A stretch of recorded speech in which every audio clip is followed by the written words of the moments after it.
negócio. Não importa se está certo ou errado, o importante é o momento. Vamos viver o momento, dá tudo certo, é o que dá prazer, é o que dá alegria, é isso aí que eu quero. É o que está vivendo hoje. Infelizmente, irmãos, muitas igrejas evangélicas, através dessa teologia do relativismo religioso e de certas ideologias de credos e dogmas, as pessoas estão vivendo dessa maneira. É como o sábio Salomão disse, ó, comemos e bebemos, né? Porque amanhã não pertence a nós. Tem tempo para tudo. Aí pega Eclesiastes capítulo 3, faz uma exegese errada do texto. Tem tempo para tudo. Tempo para abraçar, deixar de abraçar, para matar, para morrer. Não é assim não. Cuidado com as coisas. Cuidado com as interpretações erradas da Bíblia Sagrada. Então nós vemos aqui que a rejeição dos princípios bíblicos começou com o pós-modernismo. O homem se tornou moderno, se tornou o criador de novidades. Hoje nós temos tantas novidades no mercado. Hoje não precisa mais levar a Bíblia para a igreja. Abre o celular, né? Uma maravilha, né? O pastor chega no púlpito, já não abre mais a Bíblia Sagrada, o notebook, né? Ou um monte de... Irmãos, não tem nada contra isso. Mas eu fico com aquela tese do Dr. Martin Lloyd Jones: a velha e boa Bíblia do velho e bom Evangelho. Quando você abre a Bíblia, você mostra que você está adorando ao Senhor. Então nós vemos que isso trouxe a incredulidade, né, no agente divino da história. Deus, as pessoas já não crê mais no Deus como se cria, já não tem mais aquele temor e reverência a Deus, a palavra de Deus. Isso ficou na história.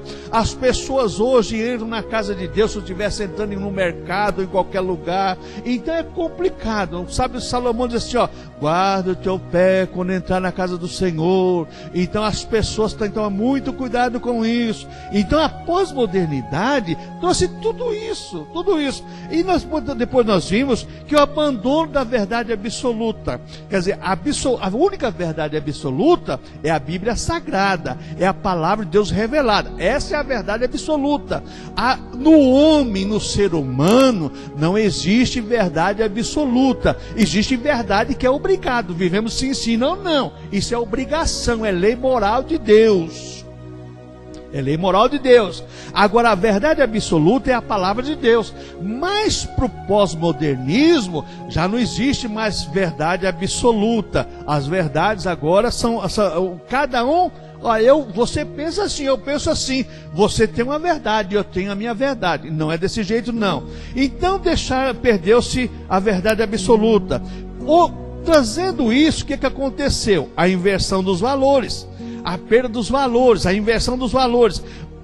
As pessoas hoje não têm mais na sua mente, na sua visão, o que é certo e o que é errado. Os valores, por exemplo, da família, os valores éticos e morais, para muita gente se diz cristão, não, isso aí é do passado, isso aí é ortodoxia, isso é radicalismo. Estamos vivendo uma época, irmãos, pelo amor de Deus, nós somos cristãos, nós temos que preservar isso. O pós-modernismo tentou acabar com isso e infelizmente atingiu a igreja. Então muitas coisas que eram certo não é mais certo, é errado. Então, veja bem, as pessoas fazem o que querem, mas não é assim não.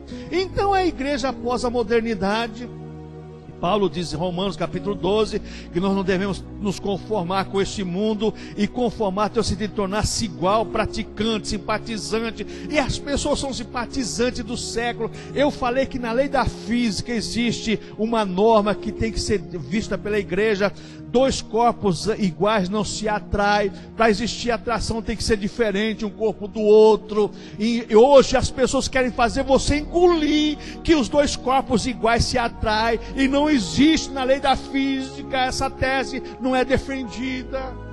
Você vai fazer o quê? A igreja não pode aceitar.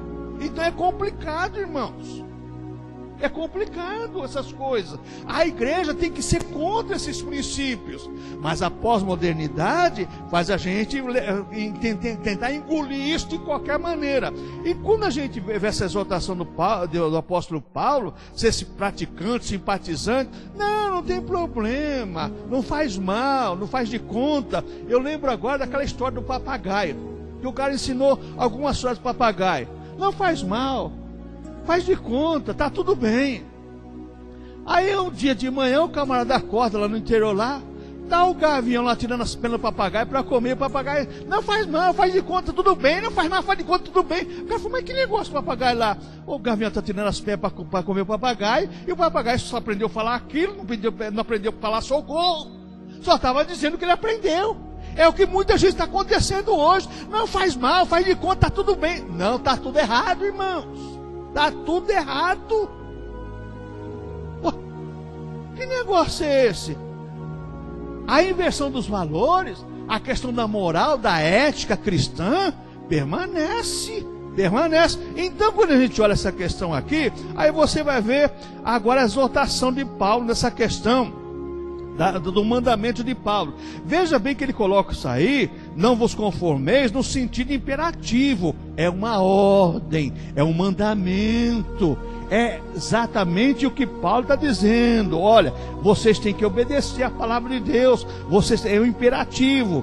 Não é apenas simplesmente aconselhável, mas é obrigatório. Não é um conselho de Paulo, mas é uma obrigação. Não vos conformeis. Vocês são diferentes, vocês pertencem a uma outra classe, vocês pertencem a um outro povo. É o que Deus sempre cobrou de Israel. Sereis para mim, Êxodo capítulo 19, lá quando Deus fala assim, ó, vocês vão ser nação santa e sacerdotes para mim, especial. Vocês vão ser. E Pedro, no capítulo 2 da sua primeira carta, escreve sobre isso. Vós hoje sois sacerdócio santo, vocês são sacerdócio real, nação santa, povo de propriedade exclusiva de Deus.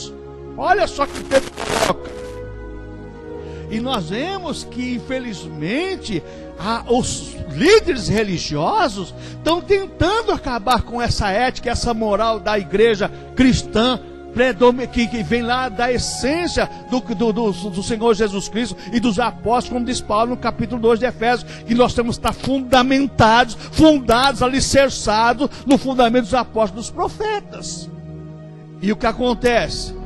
Se vai jogando por terra, vai jogando de escanteio, não tem problema, não faz mal, não faz de conta, está tudo bem, está tudo certo, e vai levando assim. E quando a gente olha essa questão, essa é uma exortação antemporal de Romanos capítulo 12, nós dissemos e vamos repetir novamente, não existe um tempo determinado, é para todo o tempo da igreja aqui na terra. E por último, aí nós falamos sobre a exortação possível, que todos nós temos condições de obedecer. O cristão que nasceu pelo Espírito e pela palavra, o mandamento de Deus não é pesado. O mandamento de Deus não é pesado. Não é. A pessoa obedece porque o Espírito Santo comissiona a pessoa. Então, essa é uma exortação possível a todo mundo. E não existe umas pessoas super crentes e não crentes, e meio crentes, como as pessoas querem ser. Existe o cristão carnal, o cristão espiritual. Isso é baboseira. Isso é mentira do diabo. Ou é cristão ou não é cristão. A pessoa carnal não é cristão. Quem nasce da carne é carne, quem nasce do espírito é espírito. Não existe meio termo. Que negócio é esse? Então agora vamos entrar na lição que nós paramos aí, capítulo 2, no tópico 2, subtópico 2, que é o nosso dever apresentar uma contraproposta. Agora nós vamos trabalhar contra esse mundo, contra esse regime, contra essa ditadura que tenta nos impor na igreja.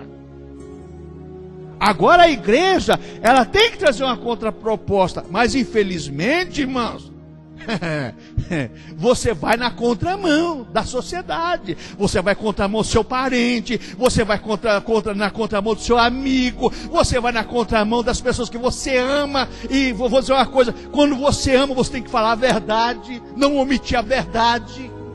A questão é essa. Por amor, sabe como que é? Eu tenho que suportar. Tá certo. Vai onde você vai parar, vai ver. Vai para você onde você vai parar.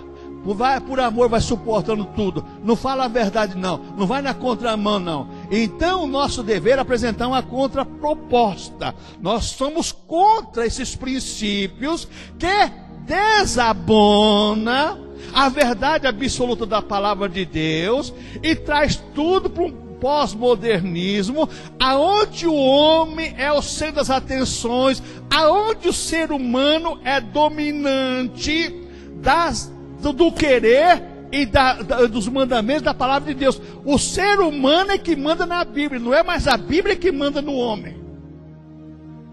A igreja tem que trazer uma contraproposta para isso.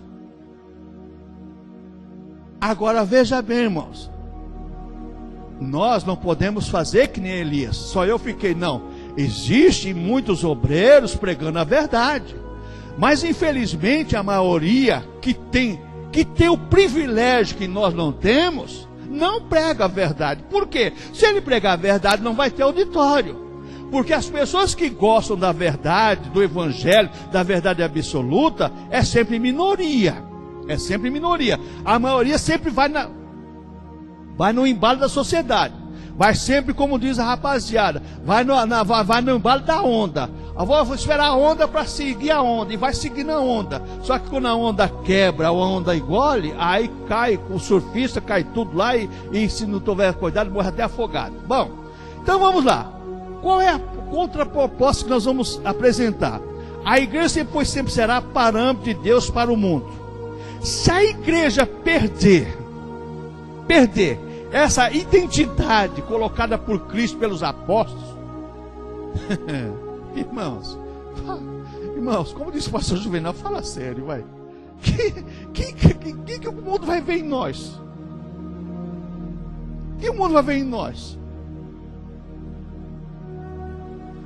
Irmãos, a coisa é complicada, irmãos, a coisa é complicada. Nós estamos aprendendo uma coisa aqui, que é para nós começarmos a pensar que nós somos igreja. Então a igreja sempre será o parâmetro de Deus para o mundo.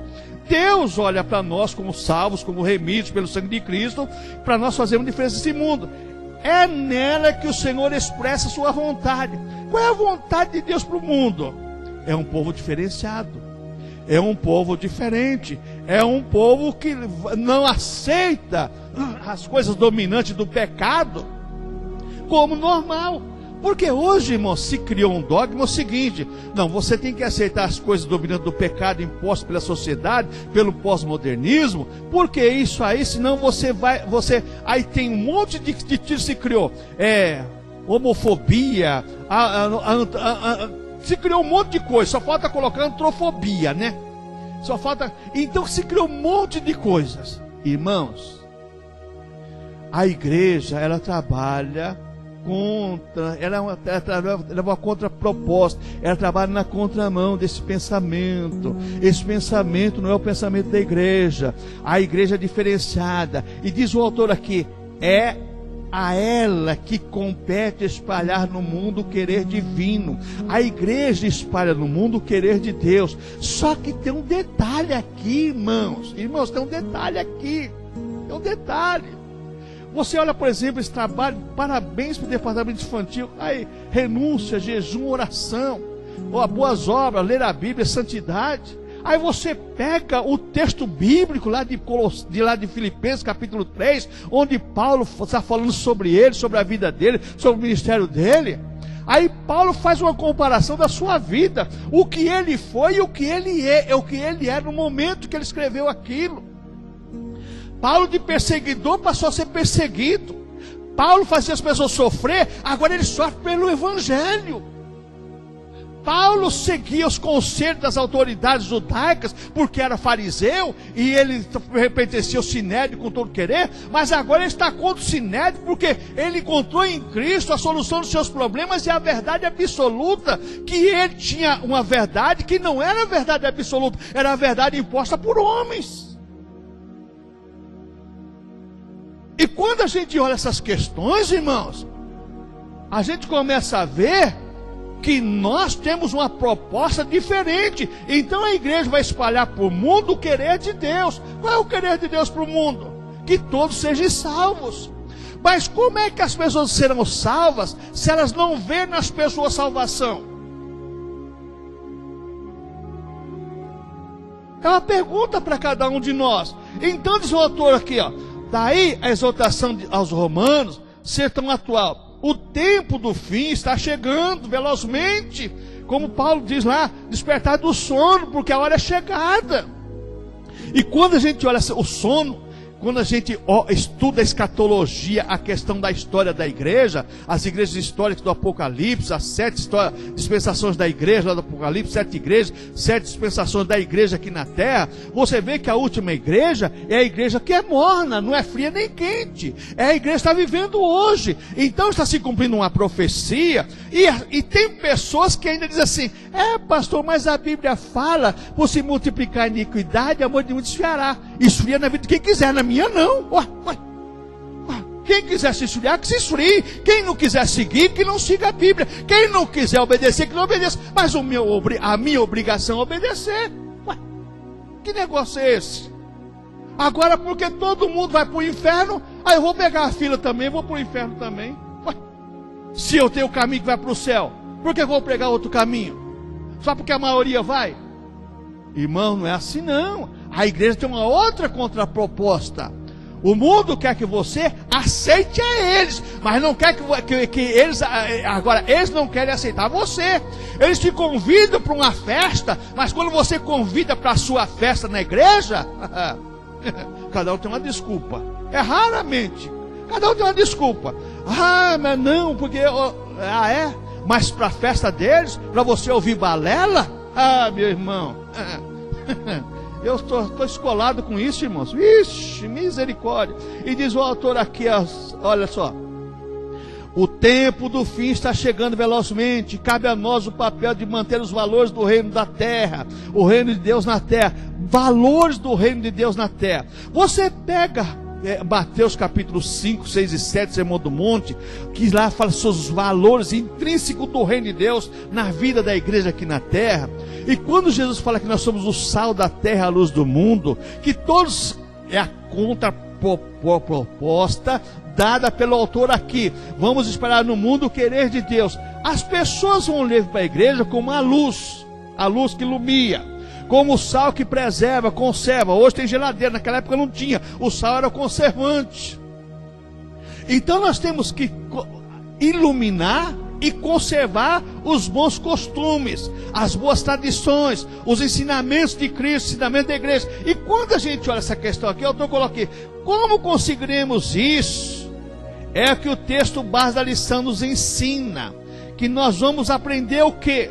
Como foi lido aqui no começo, nós vamos aprender o quê? Despertar do sono. Desperta. A igreja tem que despertar.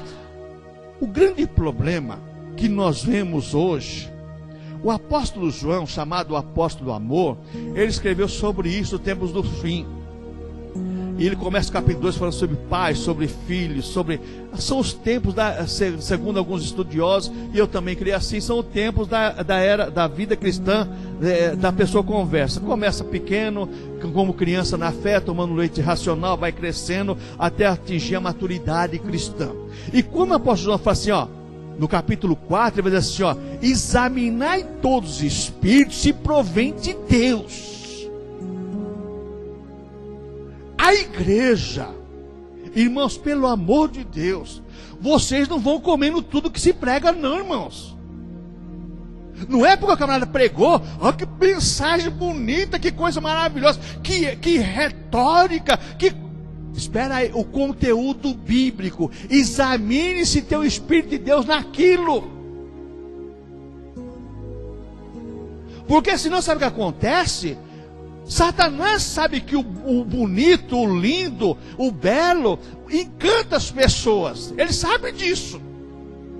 Uma boa retórica, uma boa dicção, uma boa gramática, uma boa exegese, mesmo sendo falsa, uma exegese falsa, mentirosa, ela arrebata um monte de gente, arrebatando um monte de gente.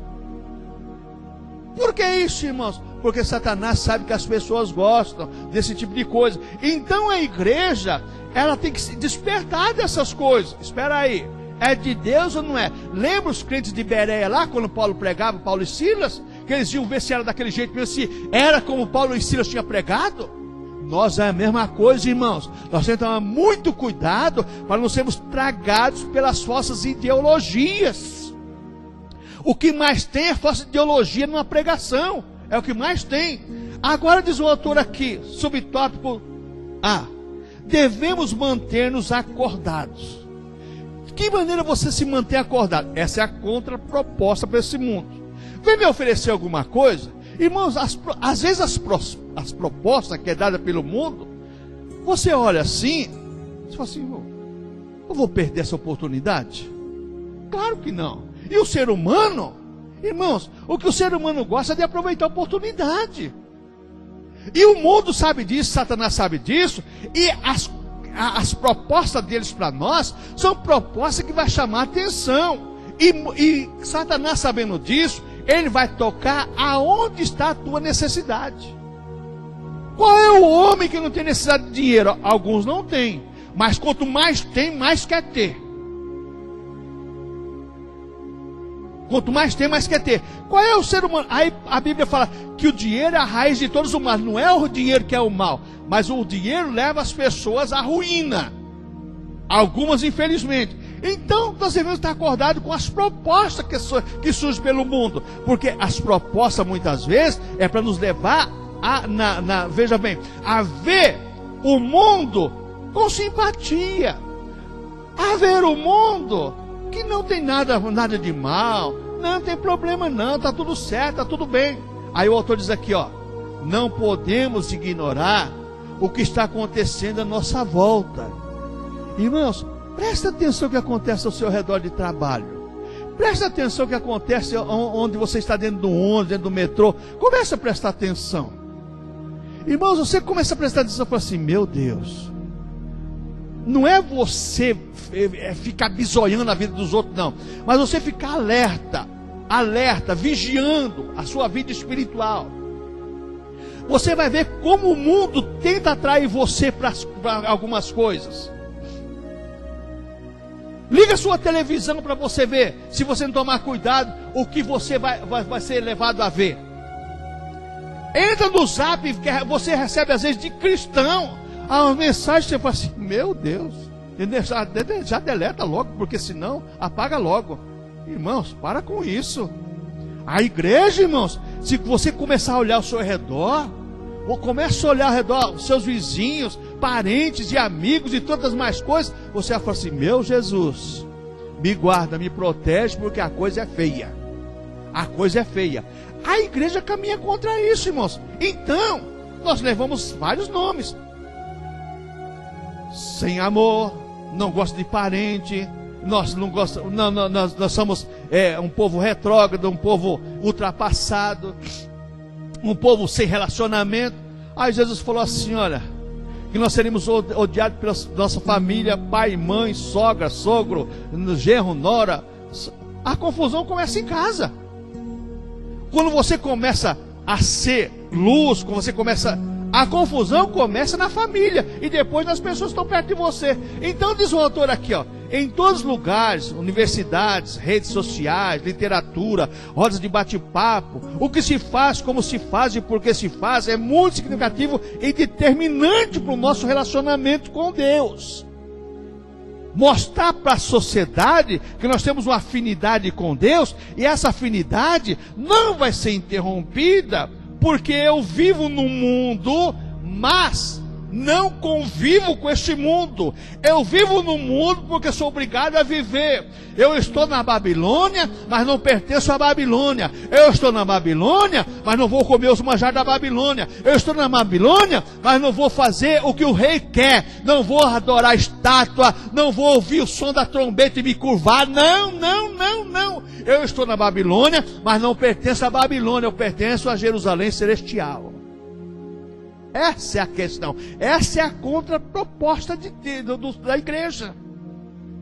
Só que aí vão chamar você de radical, de ultrapassado, de careta. você vai chegar em alguns lugares, as pessoas te conhecer. Ixi, aquele camarada ali, como aconteceu comigo.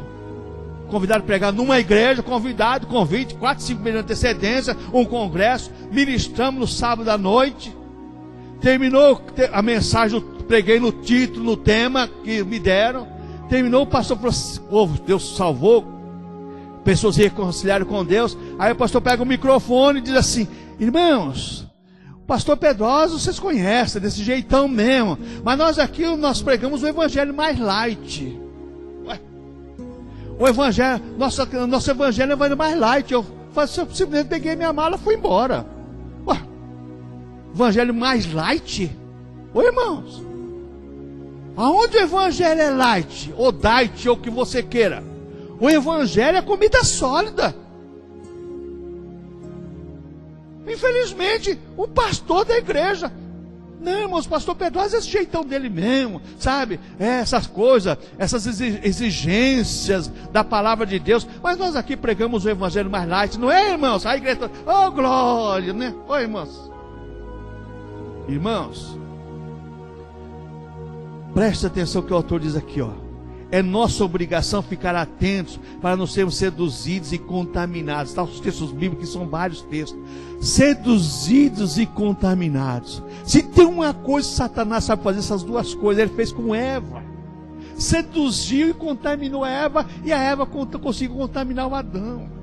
O ser humano é seduzido facilmente, ele é contaminado facilmente pelas heresias, pelas ideologias. É fácil, irmãos, é fácil. Não, para mim há 40 anos atrás, isso aí, há 50 anos atrás, isso aí mas agora não, eu vejo com outros olhos. Espera aí, mas o que eu criei há 40, 50 anos atrás, não é o mesmo que eu creio hoje? Se eu cria numa coisa e agora eu creio diferente, ou era errado o que eu cria, ou é errado o que eu estou crendo agora. Ué, eu próprio tenho que raciocinar. Espera aí, aonde é que eu errei? Ou aonde é que eu estou errado? Porque eu acreditava numa coisa, acreditava no Jesus, acreditava na Bíblia Sagrada, e agora eu passo a ver de uma maneira diferente? Não, aí o autor coloca bem claro aqui, ó: cuidado, nossa obrigação é ficar atento para não sermos seduzidos, contaminados. Você é contagiado facilmente, irmãos. O contágio, você pega vírus de gripe e vírus tantas coisas. Aonde? Você pega na sua casa fechadinho lá, sem sair de casa? Não, você pega quando você pega um ônibus lotado, um metrô lotado, um trem lotado, porque tem várias pessoas do seu lado. Você é contaminado é onde existem várias pessoas diferentes de você, que pode levar você a duvidar da fé, como Eva. Ah, Deus não quer que a gente compre para não ser igual a ele, né? Tá bom, então vou comer que eu vou ser igual a ele. Ah, lá na minha igreja lá é diferente. Ah, aqui é diferente. Irmãos, o evangelho é igual para todos e cobra de todos a mesma coisa. As ideologias, as filosofias implantadas pelo ser humano é que mudam e distorcem a palavra de Deus. O autor diz aqui, ó: é nossa obrigação ficar atentos para não sermos seduzidos e contaminados. Não nos esqueçamos de que foi à noite, enquanto os homens dormiam, que o inimigo veio e semeou o joio no meio do trigo. Irmãos, quando Jesus conta essa parábola lá em Mateus, mas eu gosto muito dessa parábola do Evangelho de Marcos. Abra sua Bíblia no Evangelho de Marcos, capítulo 4.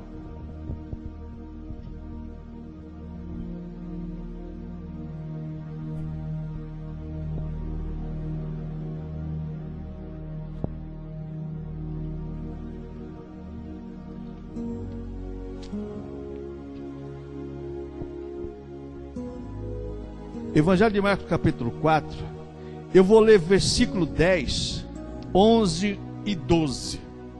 Olha, diz aqui, ó: e quando se achou só, os que estavam junto dele com os 12 interrogaram acerca da parábola, que aqui está contando a parábola do semeador, que é a partir do versículo 3.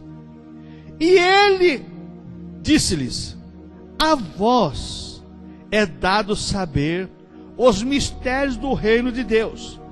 Mas os que estão de fora, todas essas coisas se dizem por parábolas, para que vendo vejam e não percebam, e ouvindo ouçam e não entendam, para que se não convertam e lhes sejam perdoados os pecados.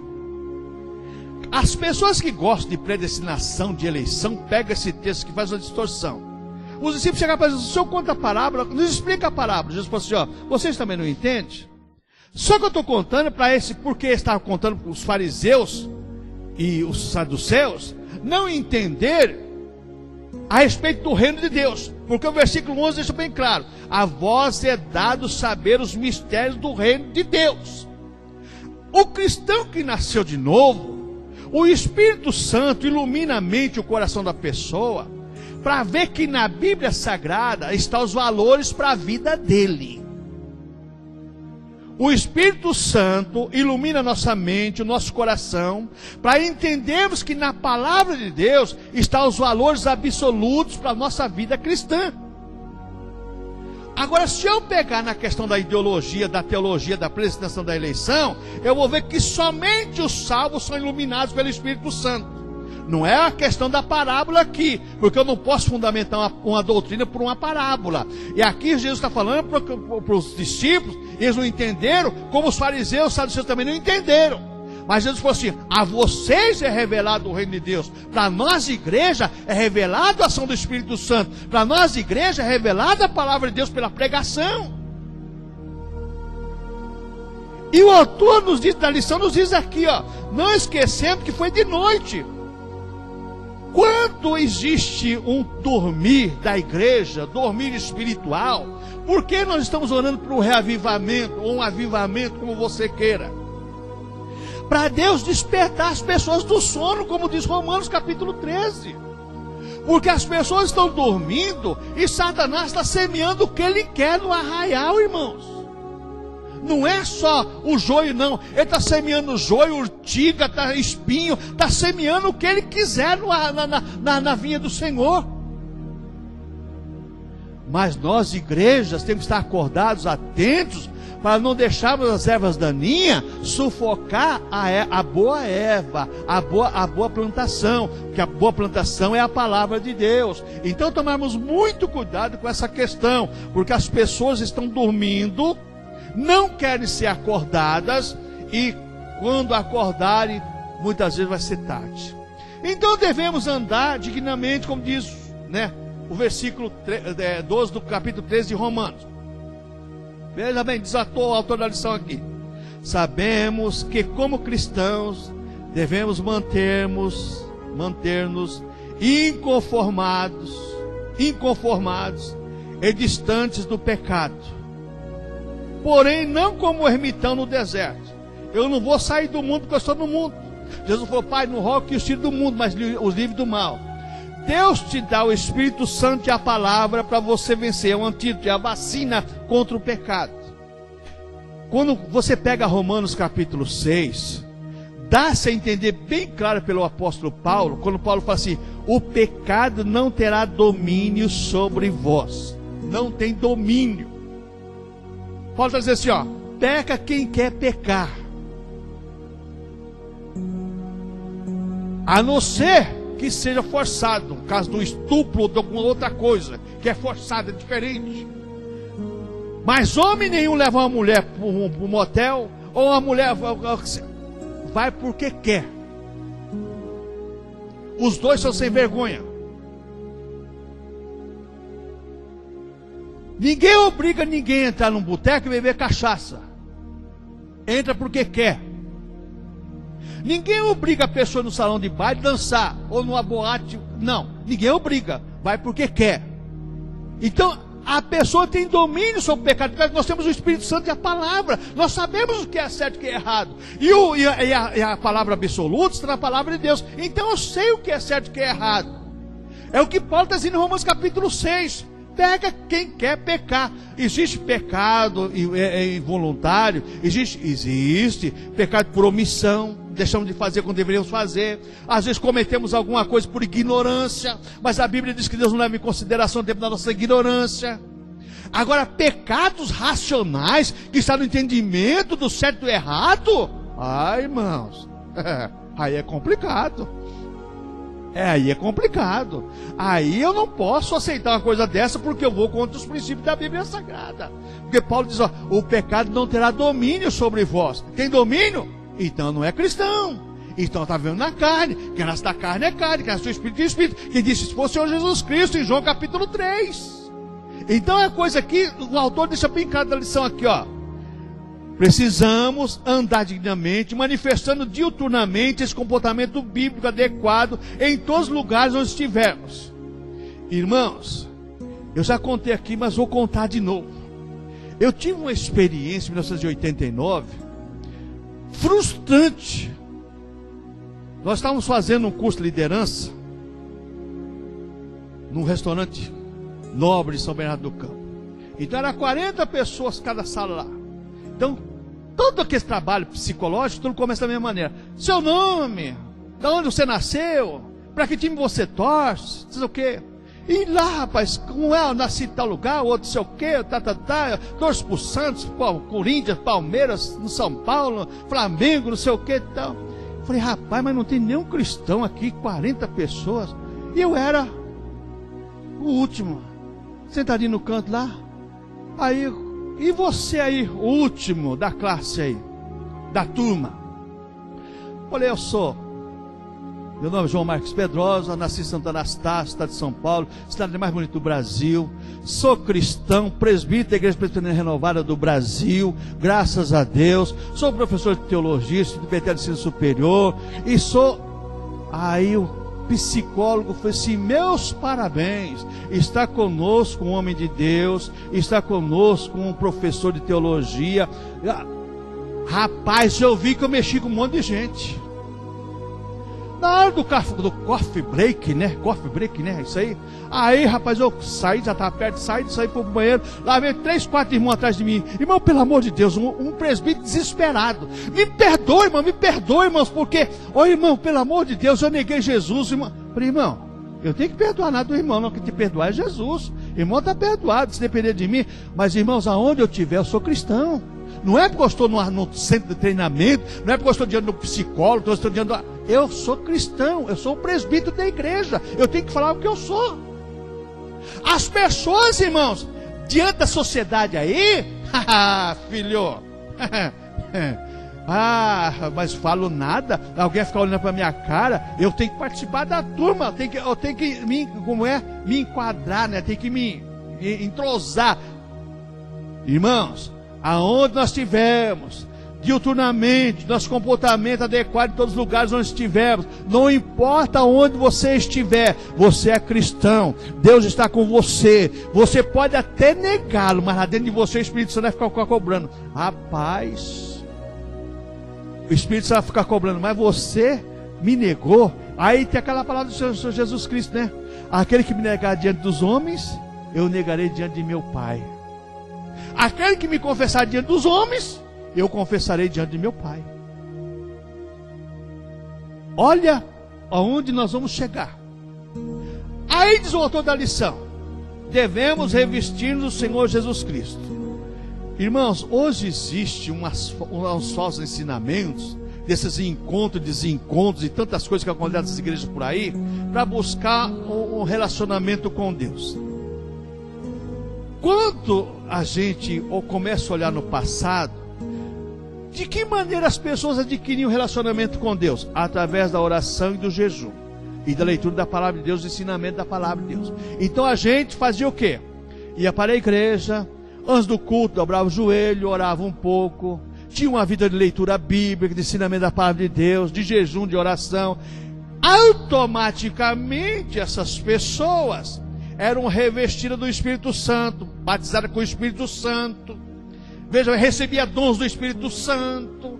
Tudo isso acontecia naturalmente. Cansei de ver Deus batizar com dons espirituais em escola bíblica dominical durante o louvor. Por quê? Nós íamos pro retiro, lá no monte, ficava o sábado toda noite lá no monte orando, voltava às 7 horas da manhã para a igreja. acordava muitas vezes o caseiro para abrir a igreja, ficava orando das 7 até as 9 da manhã, para começar o culto, tinha o sininho lá, que o pastor começava, irmãos, que não parava para orar nada, e todo mundo orando, aí até que fim parava de orar, obrigado. Começava o louvor, daí a pouco, meu irmão, o fogo pegava. O fogo pegava automático, sem método, sem nada. Qual era o método? Oração, leitura da palavra, jejum. Passava a noite orando. No dia seguinte, meu irmão, estava todo mundo uma chama. E como diz o sábio Salomão, faltando lenha, o fogo se apaga. Mas quando junta a lenha, o fogo inflama, o fogo acende. Hoje, irmãos, hoje é coisa diferente. As pessoas querem levar para um retiro, para uma chácara, onde existe a piscina, um monte de coisa. Primeiro intoxica as pessoas com heresia, depois faz queimar lá o seu pecado oculto, e depois leva você para um monte de baboseira. E tremendo, tremendo, tremendo é o sono que estão dormindo os líderes da igreja. Isso é tremendo, isso é tremendo. É a ignorância absoluta, como diz aqui Romanos capítulo 13. Então devemos revestir do Senhor Jesus Cristo. Não é de ideologia e filosofia, mas é do Senhor Jesus Cristo. Em meio ao caos moral, ético e espiritual, é nosso dever e privilégio adquirir e manifestar a semelhança pura da conduta de Jesus Cristo entre os homens. É nosso dever, no meio do caos moral, ético e espiritual, não só do mundo, mas de muitas pessoas dizem cristão. Dá até vergonha, irmãos. Dá até vergonha muitas vezes. Você olha assim e fala assim, meu Deus. Paz do Senhor, irmão, paz do Senhor. Tudo bem? Ah, graças a Deus. Tô de amor novo. O quê? Amor novo? Eu encontrei com o pastor há poucos dias. Tô de amor novo. Ah, não deu certo aquele casamento. Tanto por 17 anos, mas não dá certo. Espera aí. Espera aí. Quando você casou, você não jurou no altar lá? Ah, jurei. Mas a Bíblia diz que Deus uniu, separou. Você casou, não era cristão? Era. Ela não era cristã? Era. Então não foi Deus que juntou? Não, não foi Deus que juntou, foi o homem. Ah, tá certo. Felicidades. Vou falar o quê? Irmãos, olha, que moral tem um pastor desse para pregar? E prega, hein? E prega e diz que o fogo cai. Irmãos, ô irmãos, pelo amor de Deus, na minha cabeça, não vem com essa história não. Olha a situação. Que moral dessas pessoas para pregar sobre o casamento, sobre família, sobre lar. O camarada deixou a mulher com 3 filhos. Ô irmão, pelo amor de Deus. Se a igreja é a guardiã da família, guardiã do lar, a igreja é a guardiã desses princípios elementares da palavra de Deus, os fundamentos do lar, a igreja é a guardiã disso daí. Se a igreja não preservar isso, aonde está a ética e a moral da igreja? Do pastor, do líder? Existe caso que é diferente. O caso de adultério é outra história. Aí já é outra história. Mas do jeito que está acontecendo hoje, ô irmãos, não podemos aceitar, irmão. Não podemos aceitar. Não temos que aceitar. Não podemos. Irmão, dirigi uma igreja e chegou um casal lá e eu sabia que os dois viviam juntos. Só quero ver até onde vai parar. Pastor, nós queremos lembrar aqui. Ó, vocês casaram? Não, vou casar não, porque se eu casar, ela vai perder a metade do salário do marido dela. E o salário dela é tanto, né? Sabe que nós temos que ajudar neto, ajudar não sei o que, tá? Então, felizmente, o nosso estatuto não permite. Vocês querem continuar congregando aqui, tudo bem. Do contrário, tá bom, nunca mais voltou. 2 dízimos, mais 2 dízimos, meu irmão, acima de R$1.000 na época. 2009. Agora, eu vou burlar o estatuto da igreja? Não posso, irmãos. Eu não posso. Eu não posso fazer isso. Agora hoje a questão da ética e da moral na liderança, entrou dinheiro, dá um jeitinho, vamos dar um jeitinho aí, vamos dar um jeitinho vai entrar dinheiro, irmãos. Eu prefiro catar latinha do que a minha cabeça deitar no travesseiro e dormir tranquilo, do que eu estar com o dinheiro no bolso e deitar no travesseiro e a minha consciência me condenar. Porque a pior coisa que existe é você fazer alguma coisa errada contra Deus e contra a obra de Deus, que você vai deitar e você não vai dormir tranquilo. A questão da ética e da moral espiritual, isso aqui tem que ser preservada pela igreja, pelos cristãos, irmãos. Isso não pode fugir da nossa visão espiritual. Ética e moral espiritual, esse é um privilégio do cristão. Haja o que houver, devemos andar como Jesus andou, falar como ele falou, agir como ele agiu, sentir como ele sentiu, resistir ao mal como ele resistiu. Quando você pega o texto de Atos capítulo 1, versículo 8, eu trabalhei com professores de hebraico, de grego, de aramaico, de latim, no Betel por mais de 20 anos. E eles sempre, tinha um doutor que dizia assim, pastor Pedrosa, esse texto de Atos capítulo 1, verso 8, se você pegar no original, no grego da época, essa palavra serem meus substitutos, essa palavra quer dizer, sabe, vocês vão ser o meu substituto, vocês vão me substituir na obra, vocês vão ser igual a mim, vocês vão ser igual ao que eu fiz, vocês vão fazer aquilo da maneira que eu determinei, da maneira que eu fiz, vocês vão fazer igualzinho, vocês vão me substituir. Agora, irmãos, substituir Jesus nos milagres, no dom que Deus dá através do Espírito Santo é fácil, mas seguir Jesus na questão da ética e da moral, agir como ele agiu, sentir como ele sentiu, falar como ele falou, andar como ele andou, aí não, né? Aí não. Mas é o que a Bíblia nos exorta, é o que a Bíblia exige de cada um de nós. E diz o texto aqui ainda do escritor aqui, subtópico D: não devemos alimentar a natureza humana. Esse é o problema. Esse é o problema, alimentar a natureza humana. Existe uma ilustração que cabe bem aqui. Diz que um certo senhor tinha 2 cachorros, um branco e um preto. E cada fim de semana ele morava no meio do mato, lá cada fim de semana ele ia para a cidade.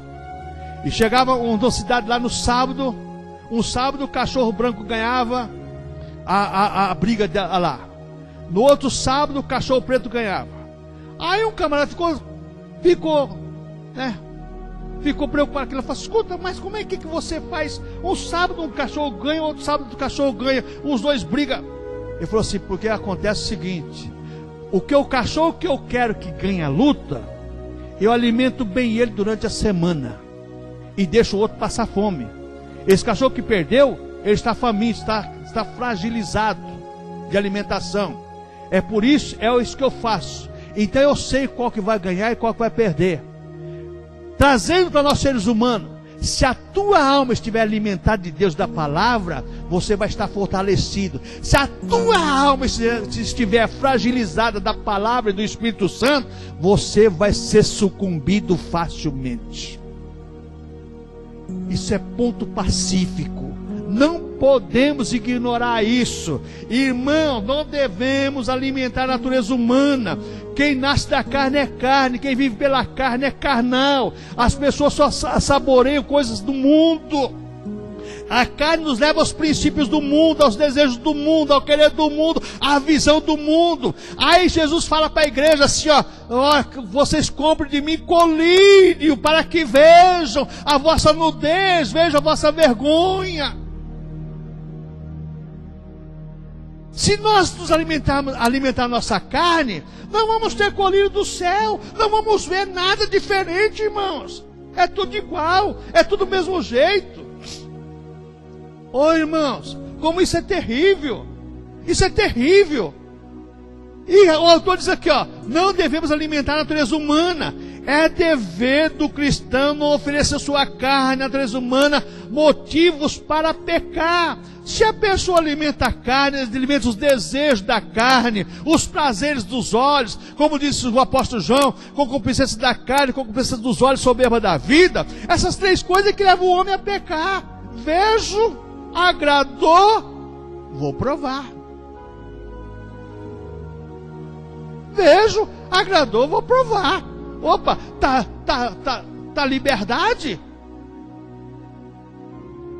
Mas quando você alimenta a sua natureza espiritual, como diz lá Gálatas capítulo 5, Paulo fala sobre isso, sobre os frutos da carne e o fruto do espírito. O fruto da carne é completamente oposto ao fruto do espírito, e o fruto do espírito é completamente oposto ao fruto da carne.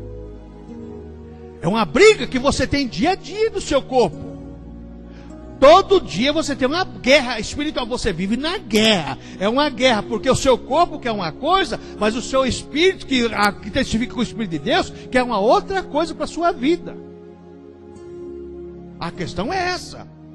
Então o autor diz aqui, é dever do cristão não oferecer sua natureza, sua carne, à natureza humana, motivo para pecar. Quanto mais expostos ao pecado permanecemos, mais sujeitos à comunhão estaremos, à contaminação estaremos. Quanto mais exposto ao pecado permanecermos, mais sujeitos à contaminação estaremos. Quanto mais perto de uma coisa você fica, mais contagiado você fica. Você fica num lugar que aquela plaquinha lá, né? Que tem aquela plaquinha lá com a caveirinha lá. Já está dizendo assim, cuidado, vida ou morte, né? Cuidado. Fica lá para você ver se você não vai sofrer as consequências, né? Subestação de fábrica, está lá aquela caveira lá, na entrada da porta lá, para você não entrar, é perigoso. Se você entrar, você está colocando sua vida em risco. Mesma coisa é o cristão. Nós temos exatamente uma plaquinha que nos assiste dia e noite, que é o Espírito Santo. Olha, cuidado, acendeu a lâmpada, acendeu o piscante amarelo, não vai não, porque você pode se arrebentar. E diz o autor aqui, quanto mais longe dele, menos vulneráveis estaremos. Se afasta do pecado, como diz o apóstolo Pedro, né? Você se afasta do pecado, você se afasta, chega a Cristo e o diabo foge de você. Você chega a Cristo, o diabo foge de você. Então você tem que prestar atenção em uma coisa: quanto mais perto do pecado, mais propenso a pecar. Quanto mais longe do pecado, mais difícil vai ser ele me pegar para pecar. Então o que eu aprendo com isso? Tem certas coisas que eu posso fazer, mas eu não devo fazer. Por quê? Eu vou estar propenso a fazer além daquilo. Tem certas coisas que não tem problema, não tem mesmo. Mas aquela coisa que não tem problema, ali perto tem uma outra coisa que tem um problema. Ali perto daquela coisa tem uma coisa que não tem um problema.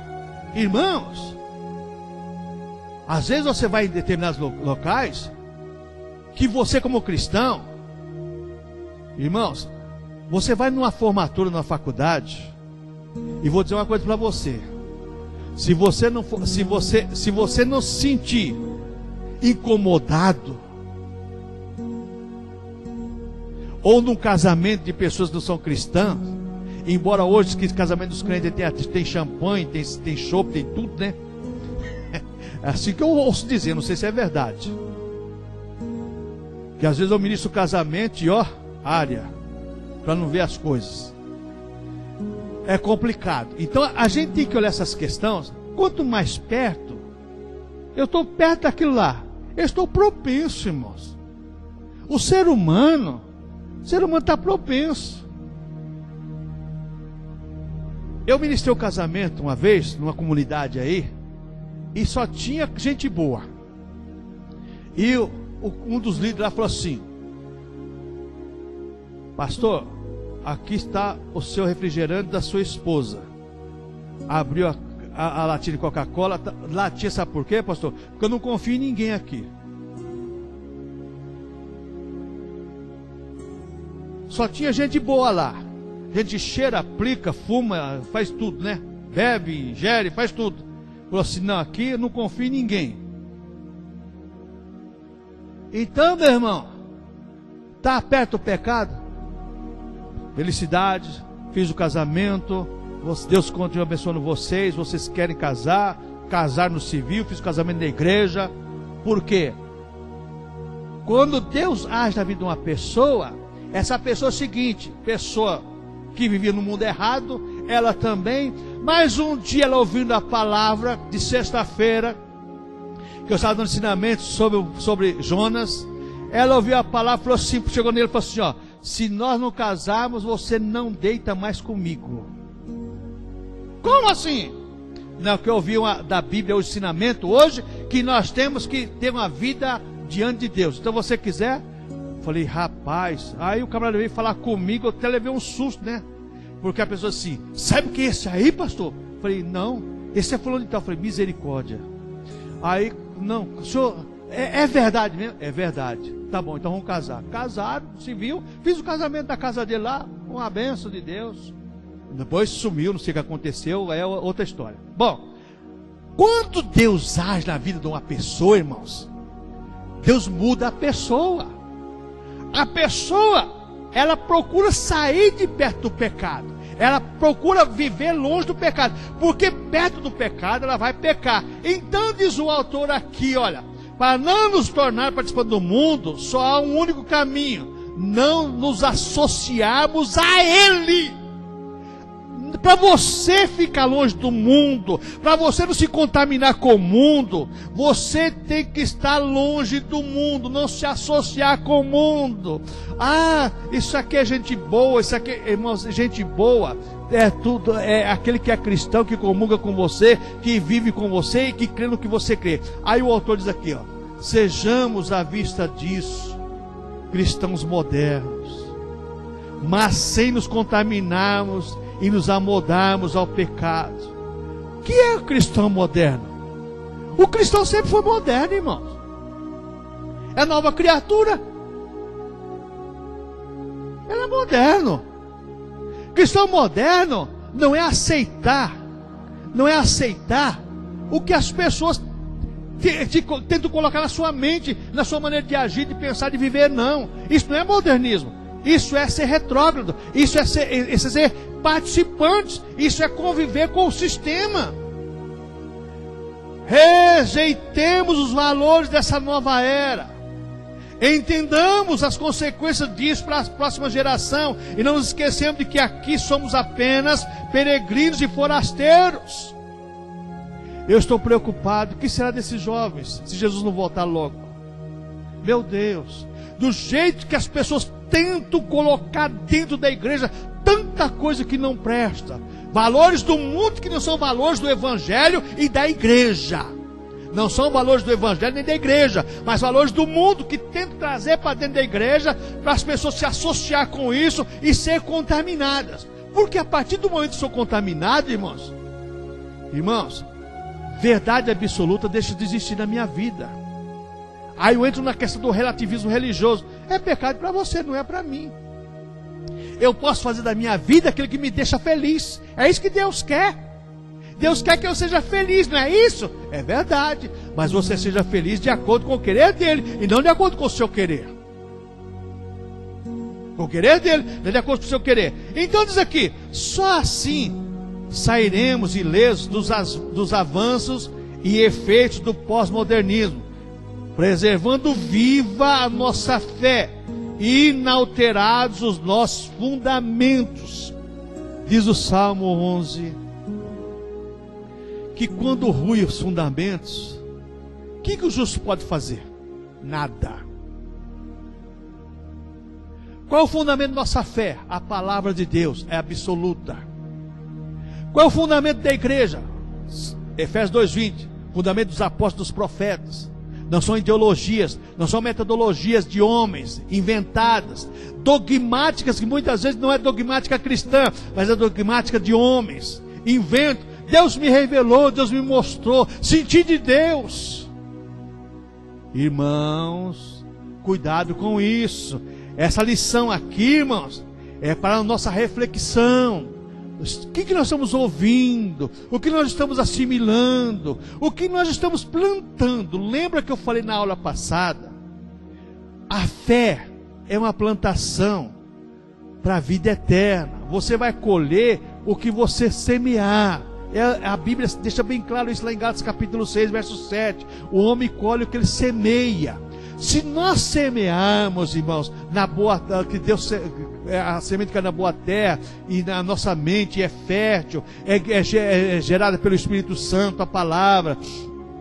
Deus aplica a palavra dele na nossa mente, no nosso coração, e o sangue de Cristo nos lava da nossa consciência, das obras mortas, para servir um Deus vivo. Então o que acontece? Nós preservamos a fé viva, a fé num Deus vivo, num Deus que exige dos seus filhos, não algo absurdo, que para as pessoas ser cristão, ir à igreja domingo de manhã, ou todo domingo à noite, é um sacrifício, um absurdo. Por quê? Elas não têm isso na mente delas. Agora, se ela não for tomar uma cerveja, se ela não for trocar palavras que nada edifica num boteco, isso aí não é problema. Os valores para elas é diferente dos nossos valores. O cristão que tem uma fé viva na sua salvação e certeza na vida eterna com Deus, os valores dele estão no cultuar a Deus, em glorificar a Deus, em viver para Deus, como Paulo diz: não sou eu mais que vivo, mas Cristo vive em mim.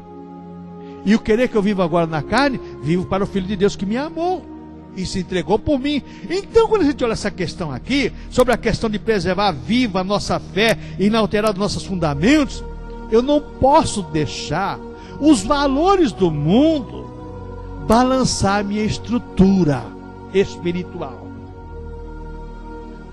Existem muitas pregações tendenciosas para levar as pessoas, e essas ministrações vão balançando a estrutura da pessoa, vai balançando e vai balançando.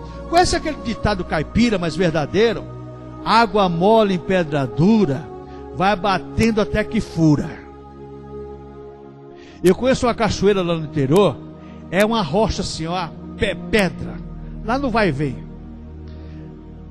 É um rio que tem lá, chama Vai e Vem, que é um rio que faz muitas curvas, né? Que lá é tudo plano, então o rio vai procurando onde tá. Aí tem uma cachoeira, e é rocha mesmo. E desce um bojo de água assim, e lá aquela água batendo lá, tem um poço lá, enorme lá. Então você entra da água até aqui assim, aí você vai, voltei lá poucos dias lá, já está mais fundo aí no poço. Por quê? A água vai batendo, você não vai vendo mais aquela rocha, a água vai tirando um pouco daquela rocha. Ano a ano, vai aumentando ali. Vai aumentando. Eu lembro quando eu era criança, a gente mergulhava lá, descia lá e colocava a mão com a ponta da mão para fora. Agora você desce inteiro. Água mole em pedra dura, vai bater até que fura. Falsas pregações, falsas ideologias, vai aparentando bonito, simpático, atraente, vai movendo. Quando você percebeu a sua estrutura de cristão verdadeiro, a sua fé em Cristo, o seu racional de acordo com a palavra de Deus, aquilo que Deus depositou na sua mente através do Espírito Santo da palavra, foi alterado. Muda tudo. Não, sabe o que eu estou vendo a coisa agora, que a coisa é diferente mesmo? A coisa é diferente. Agora que eu estou vendo que a coisa é diferente. Alterou. A ordenança aqui é permanecer inalterados, preservando viva a nossa fé, inalterados os nossos fundamentos. Não pode mudar, não existe mudança, nem sombra de variação naquele que tem uma fé viva na salvação eterna e vai viver eternamente com Deus dos céus, porque nós somos cidadãos dos céus, irmãos. Vivemos nesse mundo, mas não convivemos com esse mundo, porque nós somos cidadãos dos céus. Amém, irmãos?